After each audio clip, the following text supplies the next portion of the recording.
Hello developer, welcome back to the channel.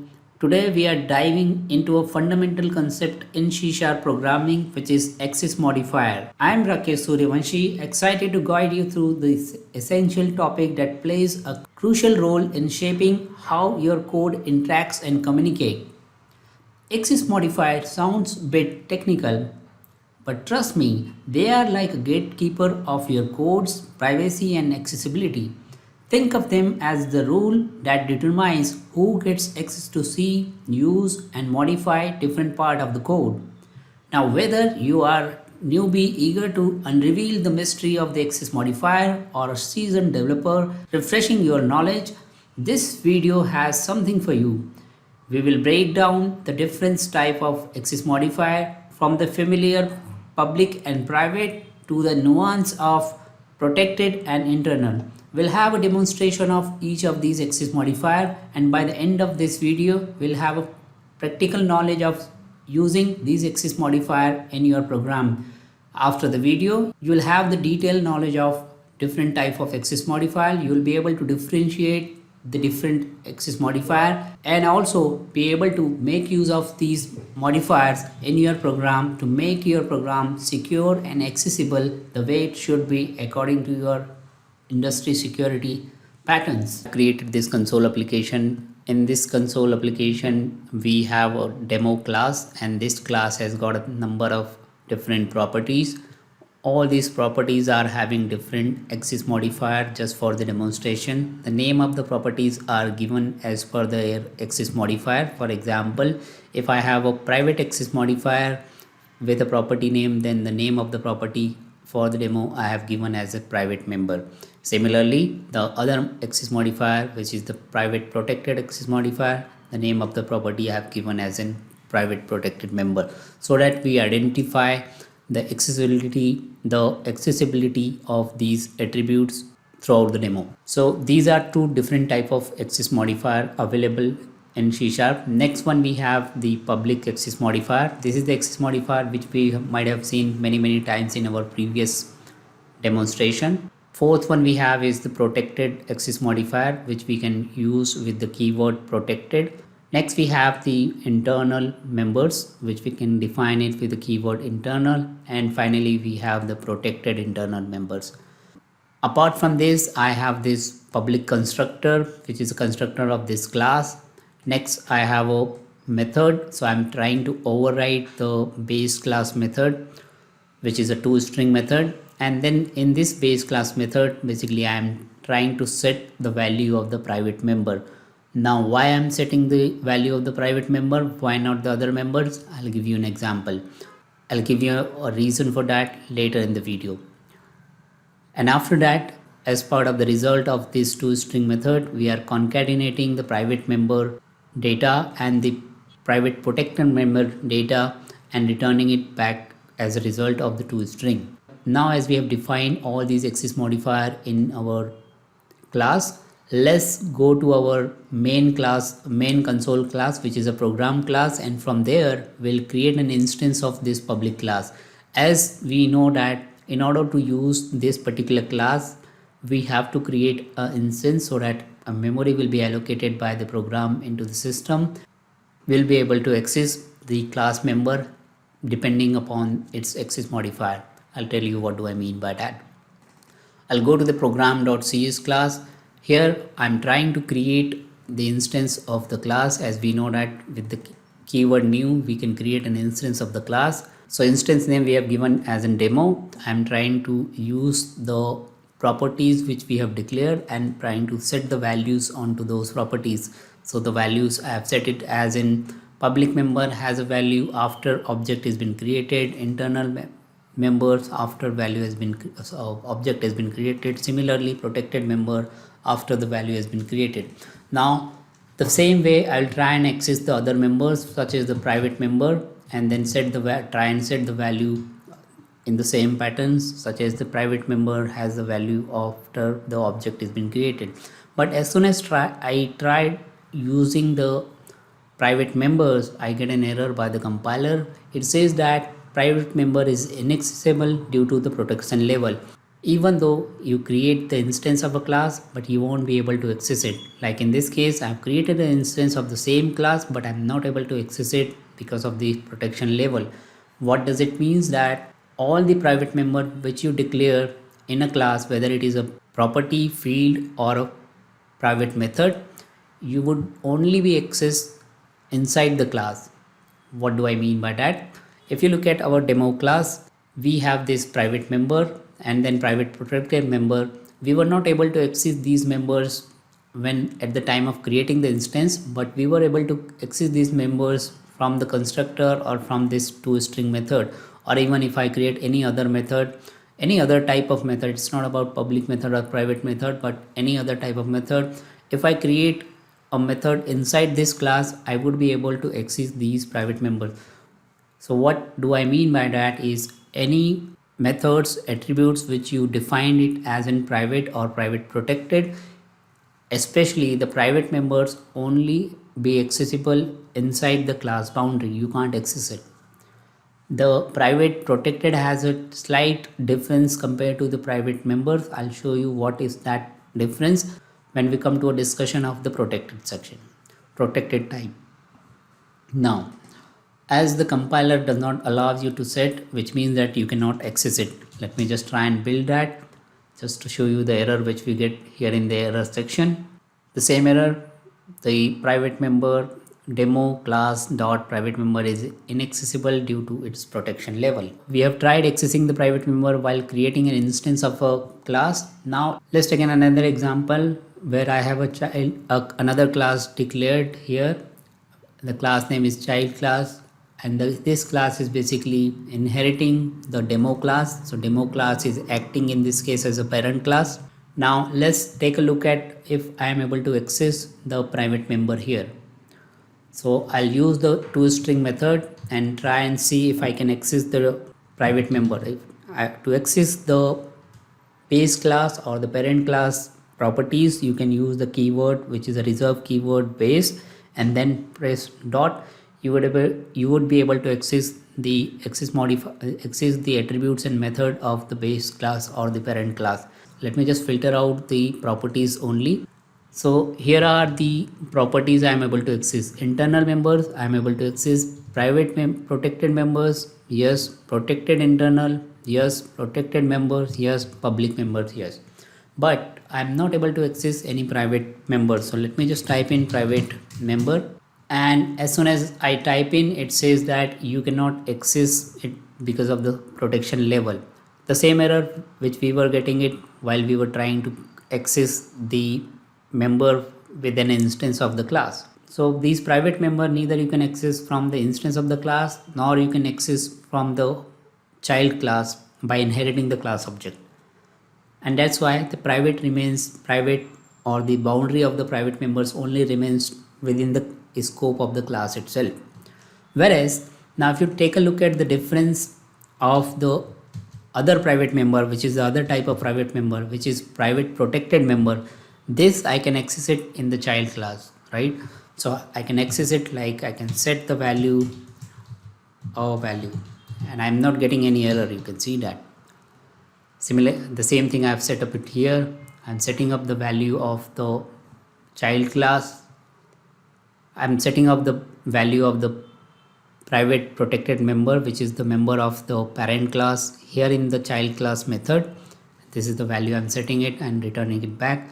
There is no issue with that. So if you take a look at the difference between the private and private protected member, private members are accessible only within the class in which they are defined, whereas the private protected member can be accessed within the class in which they are defined, as well as they can also be accessible from the class who is inheriting this parent class in which these members are defined. Here is an example, right? Now you would be able to differentiate these two members, private and private protected. Public, as we know that public is accessible from anywhere. You would be able to access it from the instance of the class, from this child class as public member, like this, right? So there is no issue with that. So the point to remember here is, if you are using a protected keyword means that a member who is having a access modifier as in protected, whether it is protected internal, private, or any other type of, it's just that if you are using a protected keyword means that you should be able to access that member from a child class after inheriting this base class, right? So that's the meaning of the protected basically. Now let's talk about the other type of member, which is internal. Internal means that the boundary or the accessibility of the variable remains within the scope of the assembly in which the class is defined. For what do I mean by assembly? So for an example, the class which is the assembly parent class, we have a class here. So I have defined a member as in I've defined same members what we have defined with demo class here in this class as well. So we have internal member like we have internal member in our demo class, which is here. Now if you take a look here, I am able to access the internal member when I create an instance of a class which is defined within this assembly, which is our console assembly. Whereas if I try and create the instance of the class which is outside of this assembly, I am not able to access any other member. These attributes which are marked as an internal will only be accessible within the assembly in which this class is defined. For an example, if I create another class, let's create another class here in the same assembly, just to give you a demonstration. And in this class, let me just create a constructor. In this class, if I try and create an instance the way we have created an instance in our other class or in our demo class, here if I just filter out the properties, I am able to access public members, which is the same as we were able to access it from the console app project as well. Then here we are able to access internal member and protected internal member as well. There are two additional members which I am able to access it now, which is not accessible from here if you look at it. Now what is the reason for that is the internal keyword. So the definition of the internal keyword or the internal access modifier in this case is it will only be accessible if you use the internal access modifier with your attributes or methods. It will only be accessible within the library in which the class is defined. So if you have multiple classes within that library, all these classes will be able to use the attributes of that particular class in which the internal members are defined, whereas the other assemblies will not have access to the internal members, right? Similarly, if I try and create an instance, so here in this case we are trying to create an instance. Let's take a look at if we try and inherit this particular class into another library, right? So let's go to our demo class, and here we have a class where we are trying to inherit a class which is defined into a different library. As it is defined in a different library, let's see what all member I can access it. So I can access the base dot, let me just filter out the properties. I can access the protected members, right? I can access the protected internal members and public members. So these are three attributes which I can access.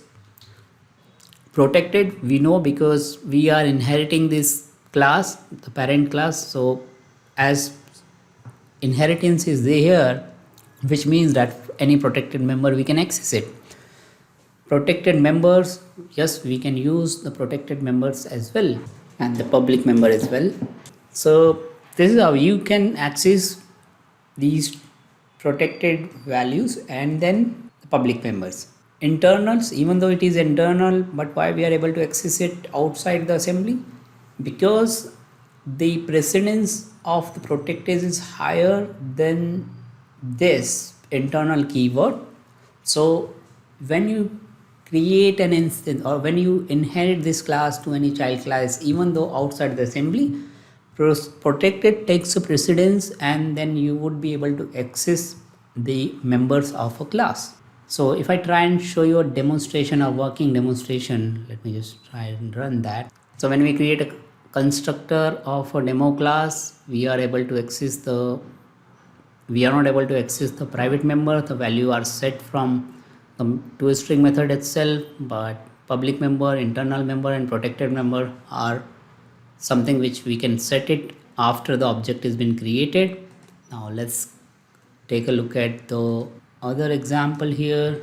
So next I'm going to create an instance of the child class, and this class is basically inheriting the demo class, and from the demo class we are basically setting up the members, protected members and private members both, and then we are able to access the modifiers right here.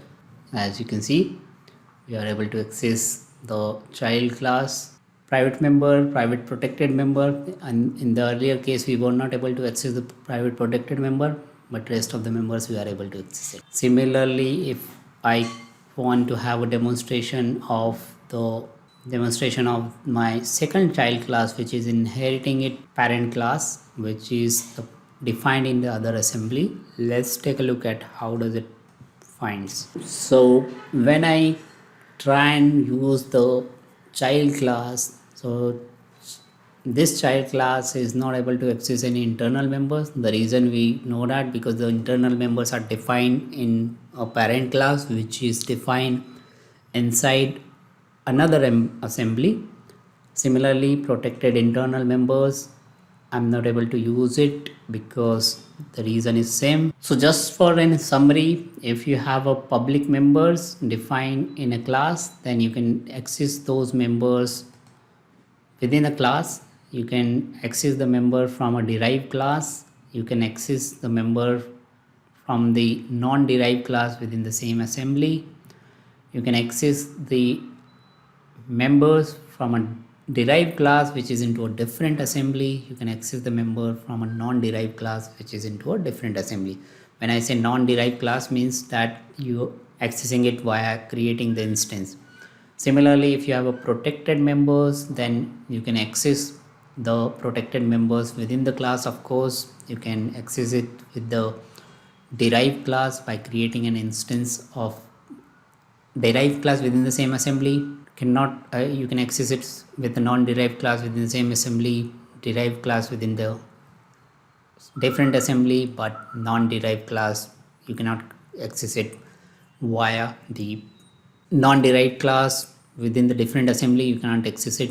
Similarly, if you have a protected member, same assembly, derived class, same class, yes, but you cannot access it from the non-derived class assembly, and you cannot access it from the non-derived class within the different assembly as well. So basically, the protected members are only accessible from the once you inherit the class. Similarly, the internal members are available only from the internal members are not available from the different assembly. They are only available in the same assembly. Next, you have the private protected, with the same meaning. The private protected is available with the same class and the derived class, but anywhere else is not available. Private is available only in the same class but not in any other assembly. Remember that using the appropriate access modifier can prevent unintended bugs, data leaks, and even security vulnerabilities in your software. As a developer, it is our responsibility to make sure our code behaves as expected and respect the rule we set. And as always, the best way to truly grasp a concept by practicing. So get your coding environment ready, follow along with the example and experiment your own code. Don't be afraid of making the mistake. That's where the real learning happens. Thanks for joining me today on this exciting journey through the access modifier and C# programming. Remember to hit the like if you found the video helpful and share it with fellow developers who might be benefit from the understanding the access modifier better.